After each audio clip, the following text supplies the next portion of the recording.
seres humanos. Fala galera, no vídeo de hoje nós vamos continuar a nossa aula de iluminismo e a partir desse exato momento eu vou trabalhar com vocês com 4 grandes assuntos, começando com o justnaturalismo, muito debatido aí pelos acadêmicos do direito, o pensamento religioso iluminista, o pensamento político, até chegarmos no enciclopedismo, um movimento liderado por 2 grandes filósofos iluministas.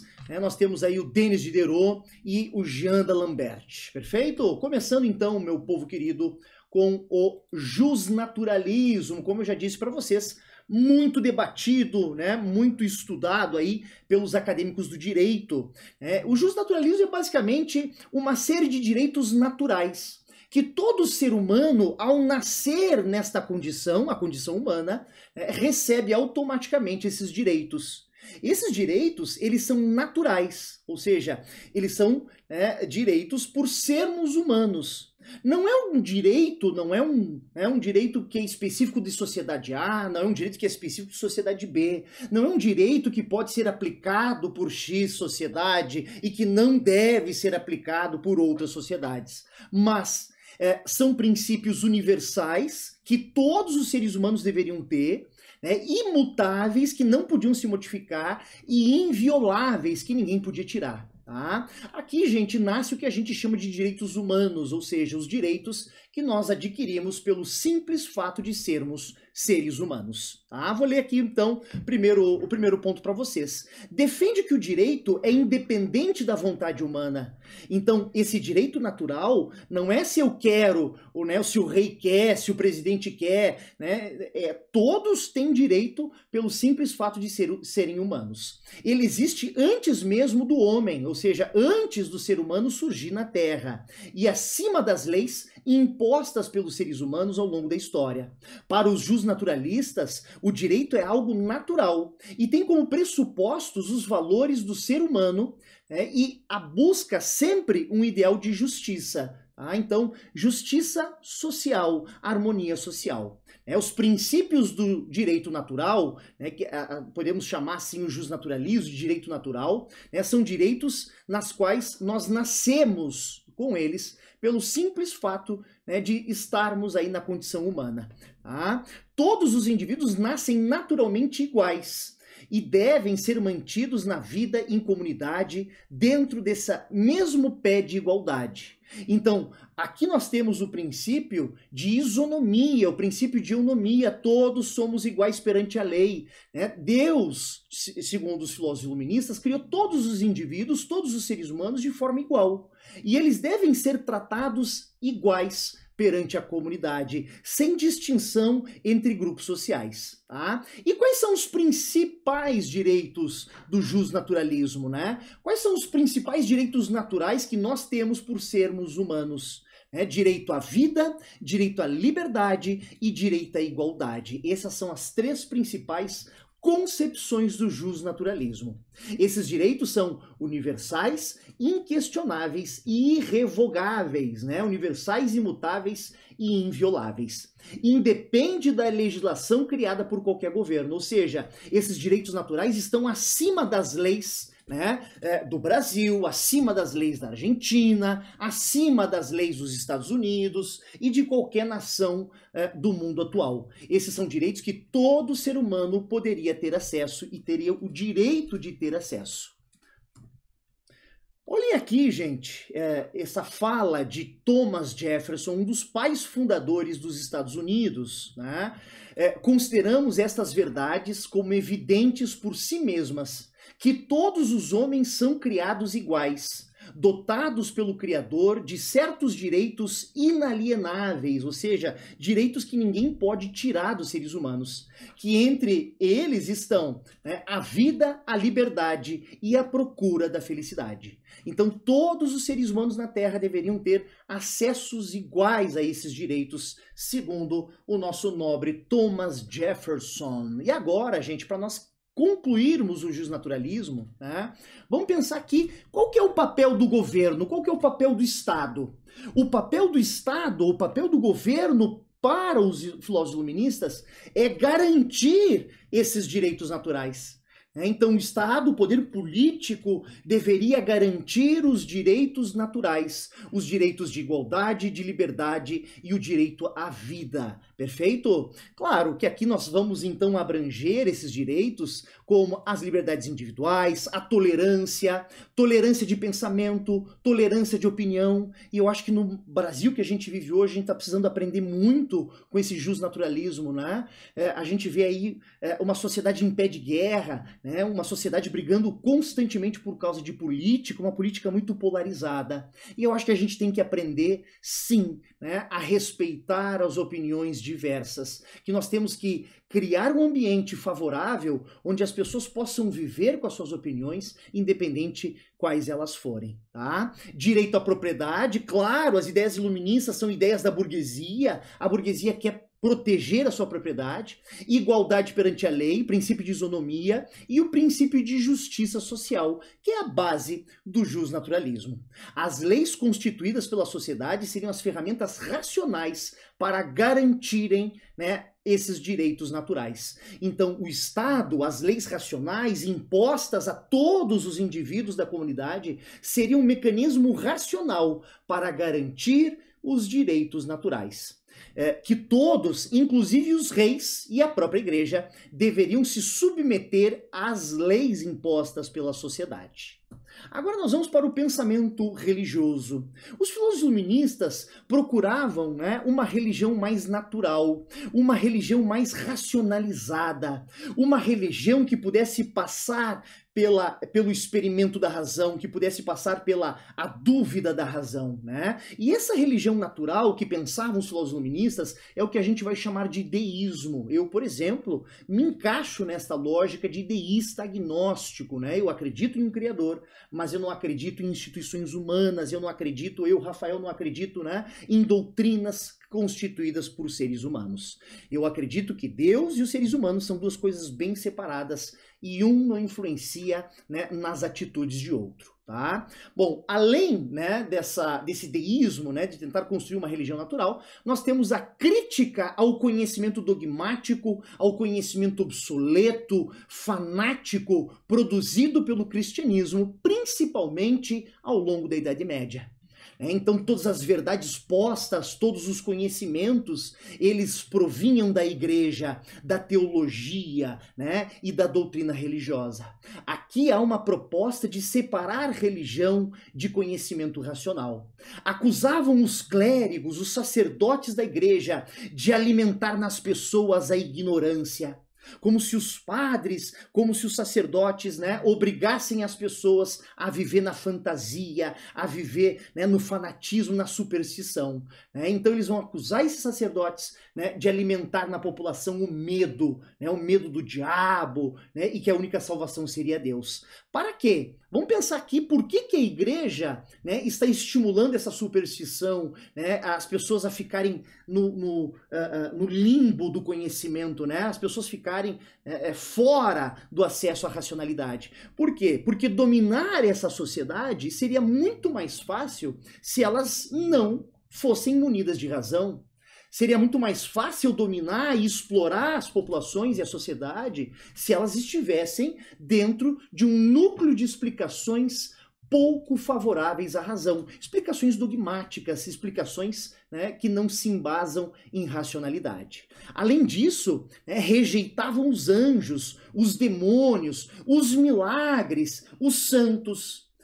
Todos elementos que incorporam nas religiões, que se incorporam nas religiões cristãs. Né? Então, essa coisa do demônio, dos anjos, dos milagres, né, e dos santos, tudo isso era negado como concepções terrenas e não concepções verdadeiramente racionais. Aqui nós temos a ideia de que todo o processo humano ele deve ser comprovado pela razão. Ele deve ser testado pela razão. Então o milagre, os demônios e os anjos são concepções da fé, são concepções do dogma, né? Não há uma comprovação científica, não há como experimentar, testar e comprovar, né, muitos desses aspectos da religião. Aplicaram na Bíblia o método racional. Então eles começam a ler a Bíblia não mais embasados na doutrina religiosa, mas, né, aplicando na Bíblia o método racional cartesiano para distinguir discrepâncias entre as passagens bíblicas, né, aquilo que diz realidade e aquilo que diz que é, né, uma analogia, né, um mito, né, religioso para se falar das práticas terrenas do comportamento humano. A Bíblia faz muito isso, né? Ele vai contar histórias para trazer uma referência do que é ideal no comportamento. O comportamento ideal é esse, o comportamento ideal é aquele. Então a Bíblia faz uma analogia, né? Ela conta uma história, né, fantasiosa para demonstrar o comportamento correto.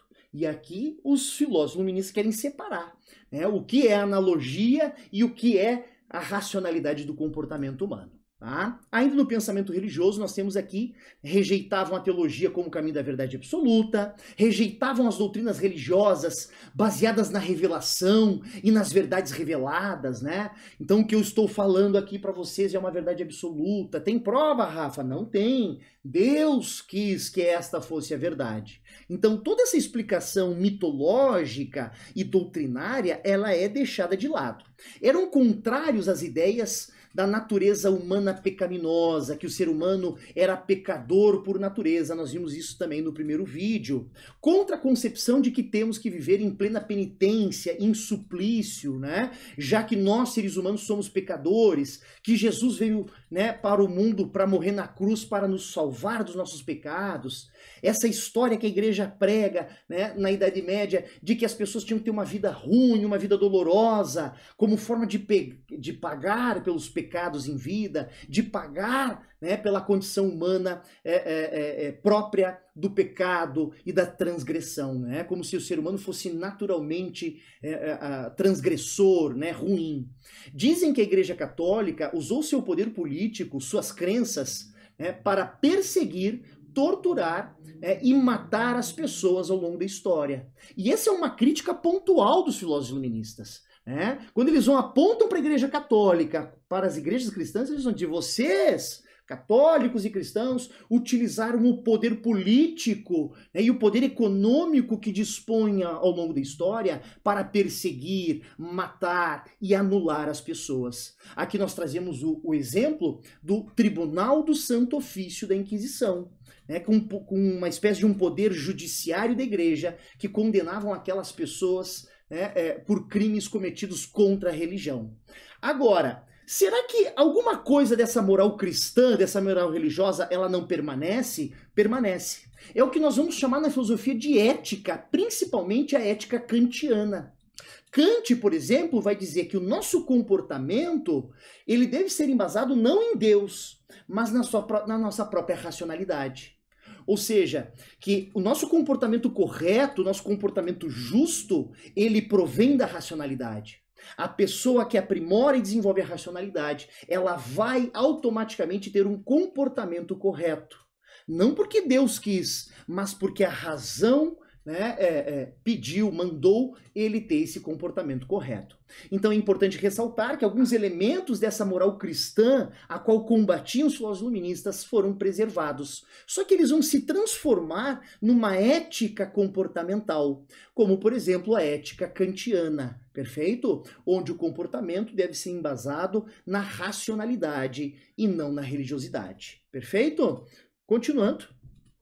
Ainda no pensamento religioso, a maioria dos iluministas era deísta, ou seja, alguns filósofos iluministas eram ateus, mas a grande maioria era deísta. Acreditavam num Deus, num Criador, mas não acreditavam em instituições terrenas. Deísmo é uma religião ajustada à ciência, né? Que condiz melhor com a razão e com a ciência. É a doutrina que considera a razão como a única via capaz de assegurar a existência de Deus. Então, se há algum mecanismo, alguma forma de nós comprovarmos a existência de Deus, é a própria razão. Porque a nossa razão, o nosso conhecimento, a nossa capacidade intelectiva seria, né, um fruto de Deus. Então ela como se fosse Deus dentro de mim. A minha razão, a minha capacidade intelectiva é um pedaço de Deus dentro de mim. Rejeita as práticas e os ensinamentos de qualquer religião organizada e humana. Tá? Agora, olhem só que importante esse ponto. Todos os filósofos iluministas consideravam, a grande maioria, né, alguns eram ateus, consideravam razoável, ou seja, pode acontecer, a ideia de que este universo tão perfeito e tão grandioso tenha sido planejado e construído por um criador onisciente. Aqui nós temos a teoria do grande maquinista ou do relojoeiro, né? Como se Deus, o criador onisciente, né, ele criou o universo, os seres humanos e tudo aquilo que constitui o mundo, né, o cosmos, e depois ele se afasta da sociedade. Diz, galera, eu criei vocês, criei a capacidade racional, agora é com vocês. Agora, cada um por si, vocês se virem com a racionalidade que eu dei para vocês. Então, aqui nós temos uma questão meio um pouco de predestinação. Então, Deus não exerce influência sobre os homens, e os homens não exercem influência sobre Deus. São duas coisas separadas, segundo essa teoria do grande maquinista, do grande relojoeiro, né? É como o cara que fabrica relógio. O relógio, ele tem uma máquina perfeita, né? Principalmente esses relógios antigos, cheio de engrenagens, bom, mas ele funciona de forma perfeita. Agora, se eu substituir a ideia de um relógio pela ideia de universo, esse universo tão perfeito, uma natureza tão perfeita, né? Onde tudo não ocorre por acaso, mas tudo tem uma função, né? Tudo isso teria sido uma criação divina. Tudo isso teria sido a criação de um grande maquinista. Tá? Então, no deísmo se crê em Deus, mas se despreza as instituições humanas. Deus não interfere na vida aqui na Terra. Perfeito? Agora aqui vou trazer para vocês dois grandes pensadores, né, e a sua lógica, basicamente a sua lógica religiosa, né? Nós temos então o Diderot: os homens só serão felizes quando o último rei for enforcado nas tripas do último padre. Tanto quanto radical o Denis Diderot aqui, né? Os homens só serão felizes quando o último rei for enforcado nas tripas do último padre. Aqui ele faz uma crítica não só à instituição católica através do padre, mas também ao despotismo, ao autoritarismo do rei. E já o Voltaire vai dizer que considerava o cristianismo, né, como uma superstição do culto de Cristo, que algum dia seriam destruídos pelas armas da razão. Pensamento político, de modo geral, os iluministas eram favoráveis a governos constitucionais. Claro que alguns eram republicanos, né? Outros, como Jean-Jacques Rousseau, eram democratas, né? Eram a favor de uma democracia. Mas o que é em comum em todos eles? Independente dessa divisão naqueles que querem instituir uma república, aqueles que querem instituir uma democracia, aqueles que querem instituir uma monarquia constitucional, independente do modelo de governo, todos eles concordavam que o poder político deve ser limitado por um conjunto de leis. Ou seja, todos os filósofos iluministas eram favoráveis a um governo constitucional, a um governo com poderes limitados pela Constituição. Eram contra o poder arbitrário dos reis, esse exercício de poder absolutista, e principalmente aqueles reis que se diziam, né, enviados de Deus na Terra. Aquilo que nós chamamos de teoria divina dos reis. Muitos reis absolutistas, para justificar o seu poder em excesso, sem limites, diziam que quem deu o poder de rei a eles foi o próprio Deus. Quem questionar o rei não estará questionando um homem, mas sim questionando o próprio Deus. Tá? Então, há uma crítica severa ao autoritarismo dos reis, principalmente aos reis autoritários que usam como justificativa, né, a teoria divina dos reis. Com exceção de Rousseau, a maioria ou a grande parte dos filósofos iluministas não via na democracia a forma de governo boa. Ou seja, a maioria dos filósofos iluministas não gostava da democracia. Por quê? Porque esses filósofos iluministas, como Voltaire, por exemplo, dizia que pessoas comuns não têm capacidade de participar do governo. Então, grande parte desses filósofos iluministas desconfiava das massas do povo e diziam que o povo não poderia exercer o poder político. Tá? Diferente de todos eles, nós temos então o Jean-Jacques Rousseau, que ele vai se inspirar na polis grega, na democracia direta dos gregos, ou seja, o grego vai para a praça fazer política junto com seus pares, junto com os cidadãos. É diferente de Rafinha, hoje em 2020, né? O que o Rafinha faz? O Rafinha vota num representante, vota num político, e esse político vai representar o Rafinha na Câmara dos Deputados, né, ou na Câmara dos Vereadores, ou na Câmara dos Deputados Federais e Estaduais. Perfeito? Então, a nossa democracia atual é uma democracia indireta e representativa. O que queria Jean-Jacques Rousseau era uma democracia direta, como os gregos da polis. Tá? Mas a grande maioria dos filósofos iluministas não queria conceder direitos políticos às massas, porque não confiava nessas massas.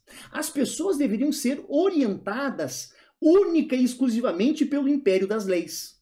Não pela boa vontade de um rei, não pela boa vontade de um padre, não pela boa vontade, né, de alguma instituição, mas elas deveriam ser orientadas única e exclusivamente na lei. E esta lei estaria acima de todos. Tá? Bom, além disso, no quadro político do pensamento iluminista, aqui nós temos uma prerrogativa de dividir religião de política.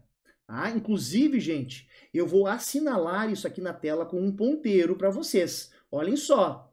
Tá? Então, vamos pensar aqui como é que é a política no Egito Antigo. Ah, Rafa, é uma teocracia.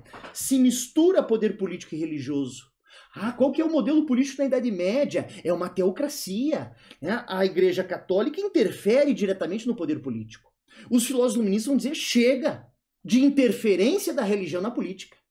Política e religião devem ser extremamente separadas, divididas, e uma não pode meter o bedelho na organização da outra. Então, separação total de religião e política seria uma prerrogativa mais nobre do pensamento político iluminista, tá? Bom, aqui, gente, a grande maioria dos iluministas tinham como referência o constitucionalismo inglês. A Inglaterra fez uma monarquia constitucional, ou se torna uma monarquia constitucional, a partir de 1688.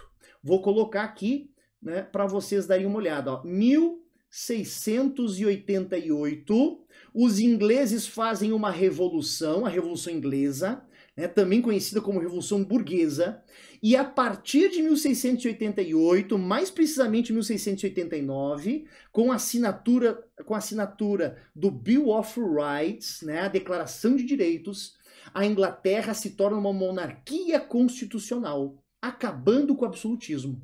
Isso quer dizer que os monarcas ingleses têm seus poderes limitados. E o que limita os poderes dos reis ingleses a partir de 1688? A Constituição, um conjunto de leis racionais. E aí, a França, que é o centro do iluminismo, vivia absolutismo. A Inglaterra, vizinha da França, vivia uma monarquia com poderes limitados, uma monarquia constitucional. Então, todos os filósofos iluministas vão olhar para a Inglaterra e vão dizer, olha lá, ó, na Inglaterra funciona. Isso quer dizer que a Inglaterra é um sistema político a ser seguido. É uma experiência política a ser seguida. Então, por exemplo, Voltaire, que vai ser exilado na Inglaterra, para ele, o melhor sistema político é o que a Inglaterra vive nesse momento e a França não. Né? A monarquia constitucional. A França é absolutista, autoritária. A Inglaterra já passou por um processo de revolução burguesa e de limitações do poder real. A França só vai passar por esse processo em 1789, a partir da nossa saudosa Revolução Francesa. Tanto a Revolução Inglesa de 1688, como a Revolução Francesa de 1789, são revoluções burguesas. Perfeito? Que tem como intenção e objetivo limitar os poderes absolutistas dos reis. Perfeito? E para terminarmos essa sessão, gente, Todos os filósofos iluministas, dentro do pensamento político, acreditavam que era possível encontrar soluções políticas e racionais para todos os males da vida em sociedade. Que eu não precisava buscar, né, para os males da vida em sociedade, a solução na religião, no dogmatismo e no autoritarismo, mas que na política participativa era possível encontrar as soluções para a sociedade. Para terminarmos, então, o pensamento político, eu já falei basicamente do que está escrito aqui, né? De forma geral, os iluministas apoiavam governos constitucionais, ou seja, o que quer dizer isso, né? Repetindo um pouco para vocês, gente. Governos com poderes limitados por uma Constituição, onde se quebra com o autoritarismo, tá? E a partir do momento que eu crio uma lei que, inclusive, o rei deve respeitá-la, que o rei deve estar abaixo da lei, eu vou conseguir proteger a liberdade das pessoas. Eu vou conseguir proteger o justnaturalismo das pessoas, o direito natural das pessoas. Tá? Então, apenas a lei garante os direitos naturais, a liberdade, né, a igualdade e a vida das pessoas. Né? Como eu já disse para vocês, Voltaire e Barão de Montesquieu eram favoráveis a uma monarquia constitucional, a exemplo da Inglaterra. Já Jean-Jacques Rousseau era favorável a uma república democrática, muito parecida com aquela democracia direta da polis grega na antiguidade. Enciclopedismo. O pessoal que está me assistindo aí provavelmente nunca viu, nunca pesquisou e nunca manuseou uma enciclopédia. Mas este professor que vos fala, o professor Rafinha, lá no seu ensino fundamental, só pesquisava com enciclopédias. Hoje a gente tem o Google, a gente tem a internet com milhares de canais com informações seguras, com informações, né, boas.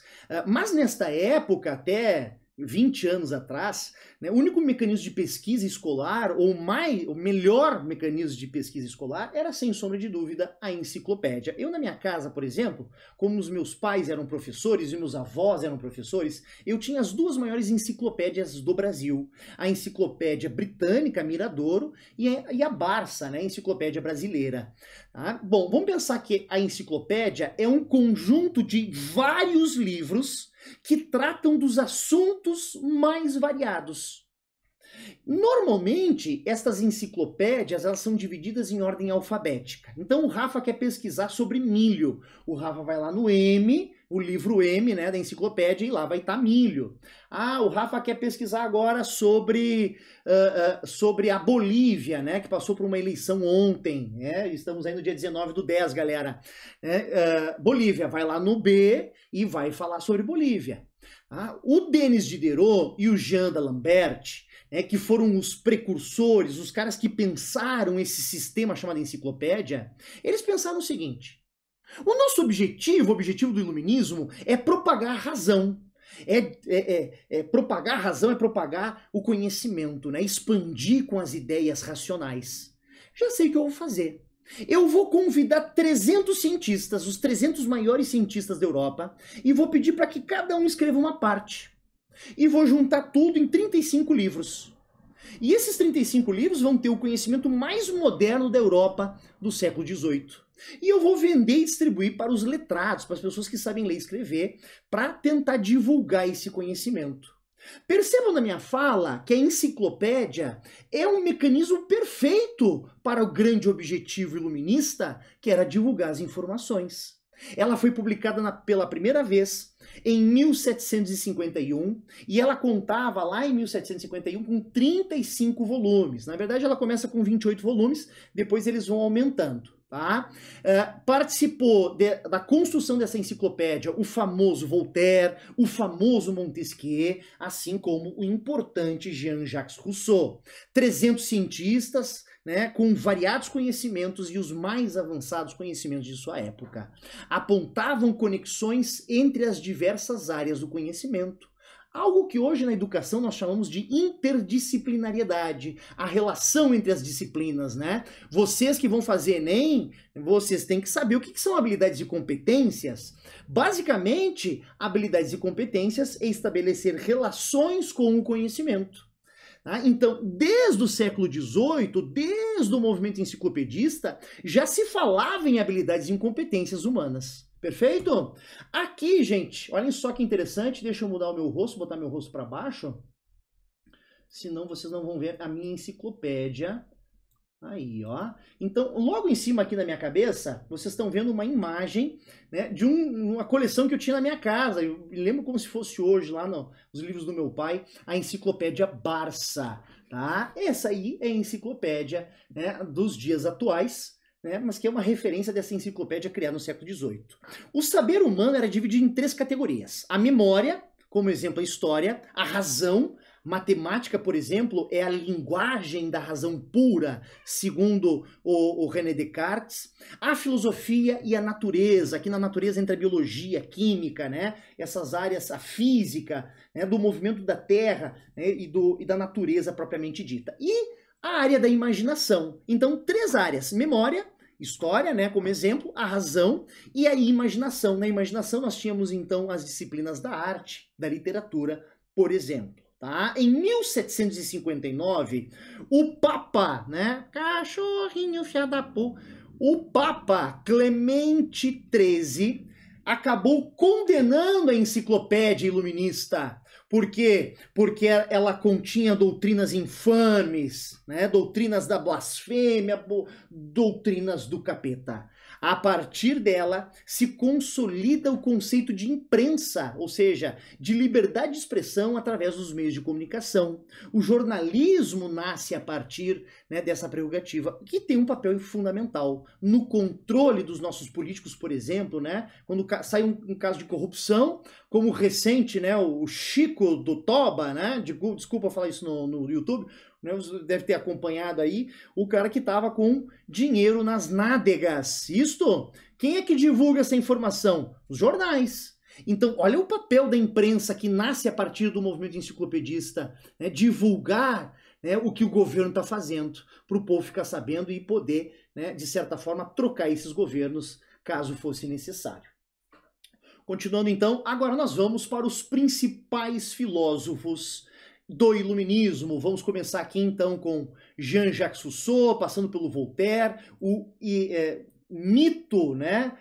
Para mim ele é o verdadeiro mito, o John Locke, até nós chegarmos em Montesquieu. Mas nós vamos ver isso no próximo vídeo. Me acompanhem aí, gente. Muito obrigado.